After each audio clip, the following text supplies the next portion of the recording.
Hey everyone, in today's video we will discuss some questions related to economics. The first question is it is actually the solution, and question you will find the question in the answer itself. The ECAC information criteria AIC is a statistical measure used to compare and select models based on their goodness of fit and complexity. Goodness of fit and complexity. AIC is equals to 2K minus 2 ln और ln मतलब ये log है और ये capital और ये labour है.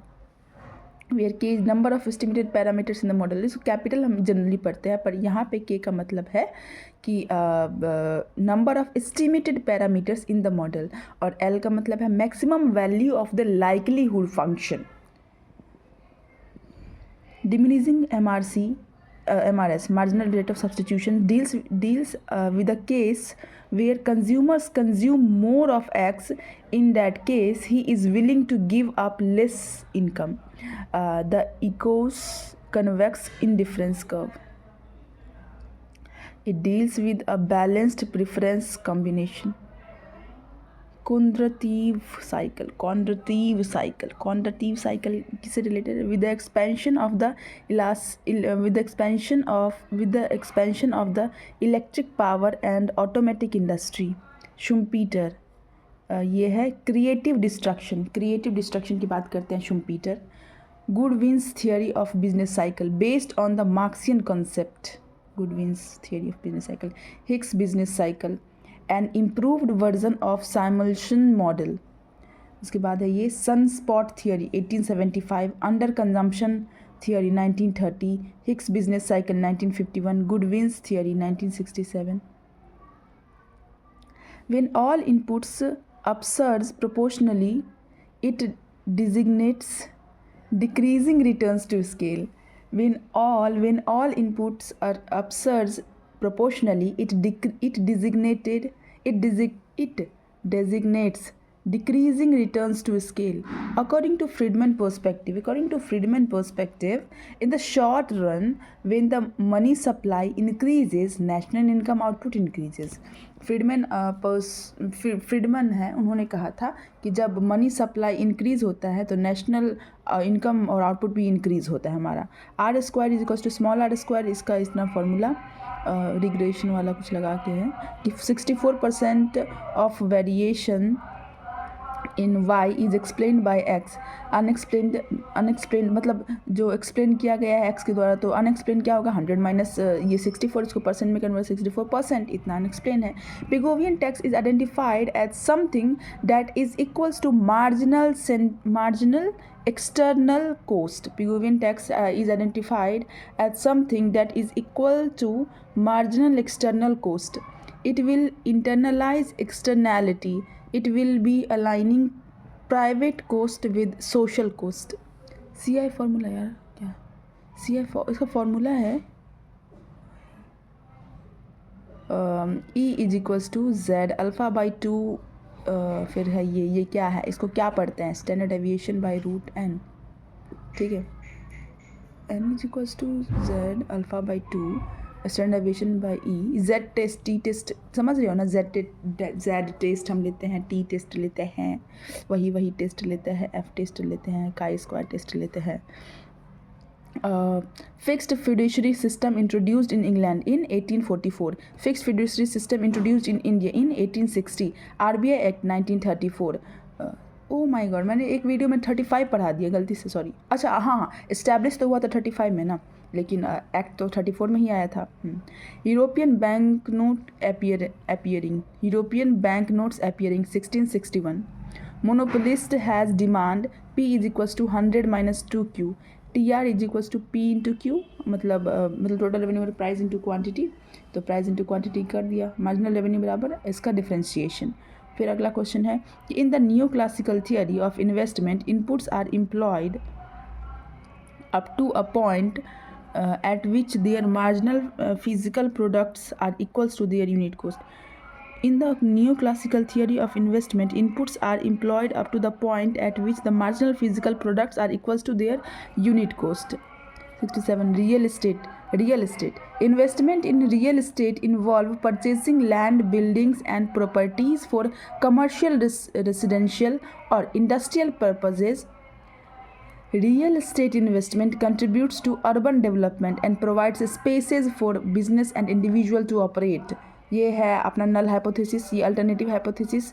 Mean हमारा इतना है, एस स्टैंडर्ड डेविएशन ये दिया हुआ है क्या, और N number of elements. Z का फॉर्मूला निकालो, X bar minus mu by S by root N, इसका करो तो हो जाएगा आंसर। द रेडक्लिफ कमिटी का report, the Radcliffe committee report 1959। Radcliffe committee report कब आया था? 1959 में। Restatement of Friedman's quantity theory of money 1956 में। न्यूट्रलिटी ऑफ मनी 1931 में आया था। मनी इल्यूजन 1928 में। एक्सपोस्ट क्या है? it is like looking back at something that already happened. In this case, where we discuss saving and investment exponent, we are examining what actually occurred. It's like checking your piggy bank and your investment to see how much money you are actually saved and how much your investment have grown. इसका मतलब ex post मतलब कि तुमने saving की है, तुम उसको बार बार check कर रहे हो कि कितना मैंने इन्वेस्ट किया है, कितनी मेरी सेविंग्स है, बस। फिर ये देखो, if a consumer is currently on an indifference curve, यानी IC2 पे है, that lies above IC1, which statement is true? The consumer derives greater satisfaction from IC2 than IC1. The indifference curve कैसे होता है तुम लोग को पता होगा ना, ऐसे ऐसे ऐसे ऐसे, ठीक है। तो ये IC1, IC2, IC3, तो यहाँ पे सेटिस्फैक्शन ज़्यादा होगा, ठीक है। फिर देखो, an elasticity of -2.5 means PED, price elasticity of demand is more than 1, indicating elastic demand. Luxury items typically exhibit elastic demand where quantity demanded is highly responsive to price changes. Investment is the most volatile component. Investment is the most volatile component to aggregate demand according to Keynesian theory.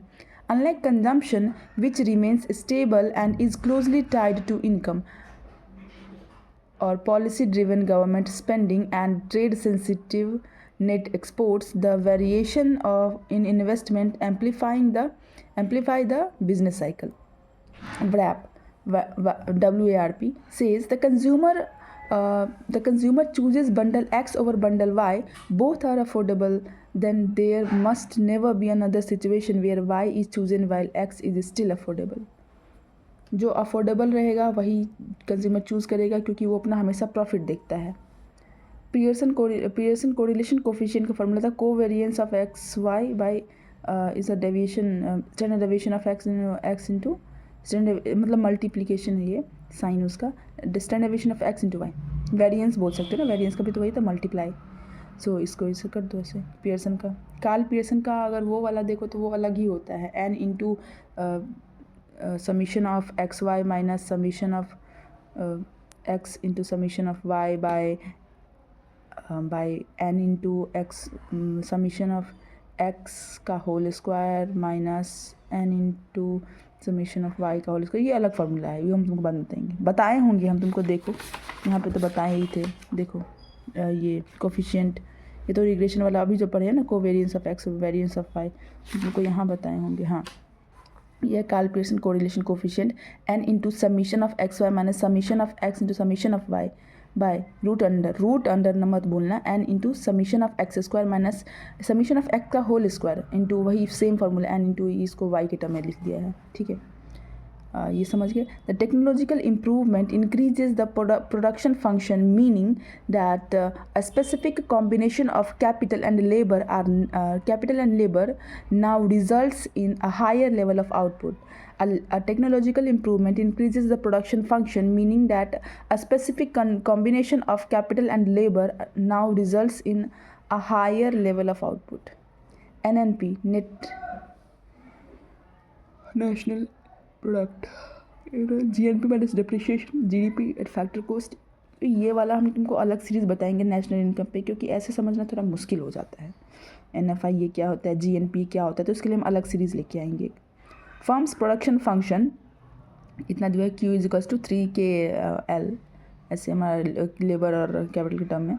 So alpha plus beta बराबर इतना हुआ, और ये 1 से कम है तो decreasing return to scale alpha beta, मतलब अल्फ़ा ये है बीटा ये है, दोनों को ऐड करो। 1 से कम है 1 से कम है तो क्या हो गया भैया, डिक्रीजिंग। 1 बराबर कांस्टेंट, और क्या बोलते हैं, अगर ये ज़्यादा हो गया 1 से तो increasing return to scale. Z score बराबर, तो Z ये Z टेस्ट लगाते हैं ना, वैसे Z स्कोर बराबर होता है x minus mu by standard aviation. और ये जो formula the Z score of 2.0 means x is 2 standard deviation above the mean. By normal distribution tables, about 97.7% of data falls below this point. In a scenario of perfect capital mobility, capital flows that respond to interest rates facilitate the instantaneous alignment of domestic and foreign interest rates. Consequently, the BP means balance of payment curve, becoming horizontal at the level of the world interest rate, establishing the constraints for equilibrium in the economy. हैरर-डोमर का formula होता है ये, G = S/V, ठीक है, इसका formula है ये। फिर है कि mean = 30, mode = 20, standard deviation = Karl Pearson coefficient निकालना है। अरे कार्पेशन कोफिशिएंट है ना, ये बहुत सारे फार्मूला लाया यार, कोफिशिएंट का अलग, स्क्यूनेस का अलग। तो स्क्यूनेस का होता है mean minus mode by standard deviation, mean minus mode by standard deviation.